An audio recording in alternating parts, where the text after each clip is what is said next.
Every man feels it, the pressure to lead, to overcome, and rise, even when the weight gets heavy.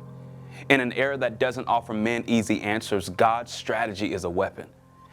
As a Man Thinketh, men discovered what happens when faith meets focus, or when brothers refuse to battle alone. Hear raw wisdom from voices like Bishop T.D. Jakes, Jason Wilson, Anthony O'Neill, and more to level up your faith, your flow, and your future.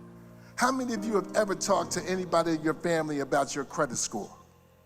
Young boys say to me all the time, "You good, good." Young boys say to me all the time, "You know, Mr. C, my mentees, you keep it 100. And I tell them right off the rip, I don't keep nothing 100. I keep it a minimum of 700, because that's the minimum credit score. Come on, write that down.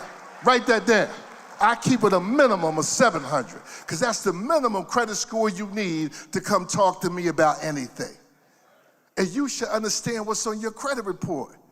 You should know Equifax. You should know Experian. You should know TransUnion. And you should know that all these credit reports now are all free. And I want you to understand that people pay you back, spreadsheets don't. So no matter how big your business is, it's always going to come down to you, the individual, and your character. Come on, say it again. People pay you back. Come on, Keenan. Spreadsheets don't. When the last time you had a spreadsheet call you on the phone? When the last time you had a PowerPoint presentation check on you? Doesn't happen. That just shows you your financial position. And let me say this and write this down. Your current financial situation is not your last financial destination. Yeah. Your current financial situation is not your final financial destination. You see, here's the thing. We are too quick to tell people what to do and too slow to tell them how to do it. Let me say that again. We are too quick to tell people what to do and too slow to tell them how to do it. And we're going to talk about that, especially during the Q&A, because at the end of the day, I want you to remember that I'm just like you. Raise your hand if you were raised by a teenage mom. Anybody? I see a few hands going up. Good. I grew up with a mother who was a teenage mom who had 5 kids. My father ran away when he was 14 years old from his house because he had an altercation with his dad, and it ended up in a situation where he pulled a gun on his dad to stop the abuse in his household. Hold that thought. My father received a VA loan back in the 70s to purchase our first home. Anybody know what a VA loan is? Yeah. That's when the Veterans Administration provides a guarantee to your mortgage, just like a FHA loan, right? So my father bought this house in the 70s. We moved from the projects to the home. Man, we thought we made it. In less than 10 years, brothers, guess what? The American dream of owning a home became an American nightmare. And here's why. We were house poor. We owned a home, but we couldn't afford anything in the home. We couldn't fix the roof when it started leaking because we didn't have an emergency fund, right? We didn't have money to fix the dryer when it got broken, when the windows had issues that needed installation. So that's what I call aspirational poverty. You put yourself in a position where publicly you aspire to something, but privately you're not making the right financial decisions to hold on to whatever it is you're trying to achieve. Your public perception has to match your internal reality. Please don't lie to yourself, because the only person you can't lie to really is God and yourself. So today I want you to speak your truth. You see, when all that stuff happened and stress hit, as we heard earlier from Brother Jason Wilson and Brother Anthony O'Neill, you know, my father took a job mopping floors at the local college so he could help my mom get a degree. When the stress hit and all the financial burdens happened, he started smoking cigarettes and drinking liquor. If it was brown that he was drinking, I knew it was going down. If it was white, I knew the night might be all right. But the reality of the situation is, Pop in the 90s, early 90s, by the time I graduated from college, he took out something called a HELOC loan. Anybody know what a HELOC is? Yeah, a home equity line of credit. That's a second mortgage on your first mortgage. And it carried with it a cross-default provision. You know what a cross-default is? That means if you default on one, it automatically triggers the other. Write that down, a cross-default. You want to read everything in your loan document to understand the APR, to understand the provisions of default. Always start with your best case, your base case, and build yourself up to make sure you don't fall in the financial hole. But my dad didn't know what that was. He knew they were giving him equity. He went out. What did he do? He bought us a new car. Man, we thought we were living. We bought some new clothes. We finally had a Christmas with all the presents under the tree. We thought we were living. But man, let me tell you something. When Peter and Paul came to collect at the same time, it got dark in that household. It got real dark. So history repeated itself. My father, when things got stressful, his love language was physical abuse. But on that day, I was not the one. So when he decided that he wanted to go after my younger sibling and my mother, guess what happened? History repeated itself. He left home at 14 years old because he held a weapon towards his father, and now guess what he and I did? I held a weapon towards him.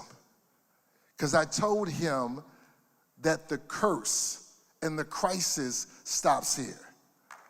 Yeah. So I want you to write this down. That was the decision that I made in my life, to use the curses in my life as a classroom. Use your failures as fuel. You see, with my dad, when that happened and we ended up in that situation, we lost our home. I had to buy the home out of a foreclosure proceeding. I had to take out some debt. I had to flip the home. Now, how did I learn to do this? Because I had gone to college, I had worked a little bit on Wall Street, and I was always asking people the question. And then what did I do? I kept my mother separate, because my dad didn't want to listen to me when I tried to get him to see opportunities to take that second mortgage away. But my mother did. So my mother, I made sure that she had pristine credit. And that with that pristine credit, I made sure she was in a position to purchase our second home. So when I got my first job on Wall Street, I took my equity, I made sure it was structured correctly, I put her in a 15-year mortgage, and I bought my mother and my father a new home. Yes. And I moved them into that property, but I had to explain to my father that the rules of engagement now are different. Some of y'all got debt in this room because you've been taking care of other family members. Yes, you have. Some of y'all got debt in this room because you've had to fly the plane, take care of mom and dad. You had to fix the engine, take care of yourself, and you had to serve the snacks, taking care of your siblings and some children. I'm not the only one in here that had a niece that had bad credit by the time she was 15 years old. Because I had a sibling who thought that, hey, I got a social security number and, she's young. I'm going to do right with this bill. I'm going to go ahead and open up this credit card in that person's name. See, those are generational curses that we are looking to break, brothers. But remember what I said. You cannot heal what you cannot reveal. So I'm telling you that I went through it so you can know that it's okay for you to go through it. You have to understand that your pain can be converted into progress. So let's jump into this a little bit.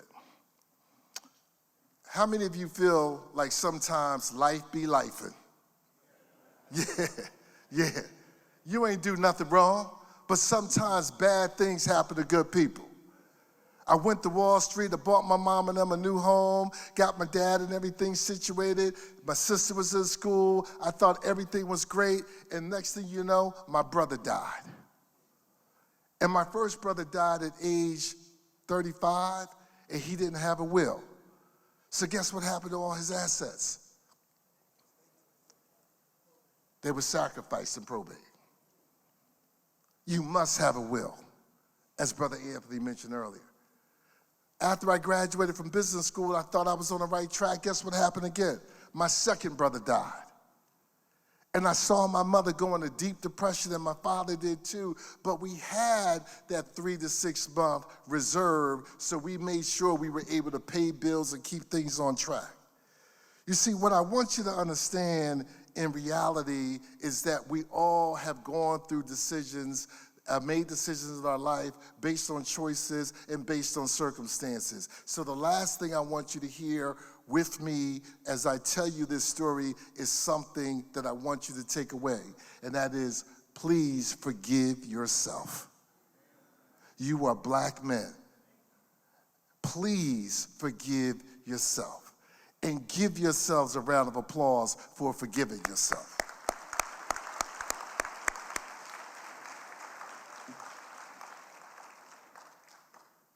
When I think about this country, and I think about where we are, next year is the 250th anniversary of this country.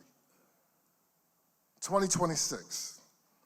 We have fought in every war associated with this country. From the American Revolution on both sides, Crispus Attucks was the first person to die in the Boston Massacre, a black man.